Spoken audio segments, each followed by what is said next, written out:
కోహెడే మండల్ కాంచాపూర్ శివారులో AMC vice chairman Bhimireddy Tirupati Reddy మాట్లాడుతూ రైతు బంధువుడు మంత్రి పొన్నం ప్రభాకర్ అన్నారు. మండలంలోని గ్రామాల్లో లో వోల్టేజ్ ఉందని సమాచారం ఇవ్వగానే స్పందించి సంబంధిత శాఖ అధికారులు ఫీల్డ్ ఎంక్వైరీ చేసి సమస్య ఉన్న చోట పరిష్కారం చూపండి అని తెలిపిన వెంటనే అధికారులు రైతులు కొత్త ట్రాన్స్ఫారం ఇవ్వడం జరిగిందని, అలాగే మిగతా గ్రామాల రైతులు కూడా ఈ సమస్య ఉంటే అధికారుల దృష్టికి తీసుకువెళ్లి సరిచూసుకోవాలని అన్నారు.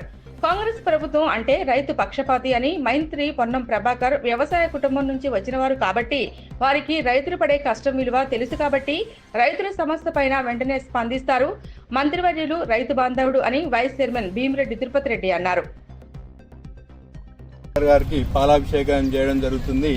ఎందుకంటే ఇక్కడ కాచాపూర్ శివారులో లో వోల్టేజ్ తో రైతులు బాధపడుతున్నారు. మండల్లో చాలా మంది కూడా లో వోల్టేజ్ తో బాధపడుతున్నారు. కానీ మంత్రి గారికి సమాచారం ఇవ్వగానే 24 గంటలలో అధికారులను ఇక్కడికి పంపించి ఈ సమస్యను పరిష్కరించారు.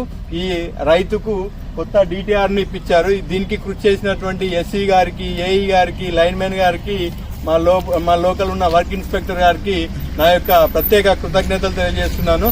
రైతులందరూ కూడా మీకు లో వోల్టేజ్ ప్రాబ్లం ఉన్నట్టయితే ఏఈ గారికి కానీ మీ ఊళ్ళో తిరుగుతున్న లైన్మెన్ గారికి చెప్పినట్టయితే మీ యొక్క సమస్య పరిష్కారం చేయబడుతుంది. దీనికి మంత్రి గారు ప్రత్యేక చొరవ చూపెడుతున్నారు. ఎందుకంటే ఇది పంటలు చివరి దశలో ఉన్నాయి. ఈ టైంలో లో వోల్టేజ్ తో ప్రాబ్లం ఉండి పంటలు ఎండిపోతే రైతుకు చాలా నష్టం వస్తుంది. కాబట్టి మన మంత్రి గారు అధికారులకు చెప్పడం జరిగింది. ఈ రైతుల దృష్టిలో ఉంచుకుని రైతుల పక్షపాతిగా ఉన్న పొన్నం ప్రభాకర్ గారికి నా యొక్క కృతజ్ఞతలు తెలియజేస్తున్నాను.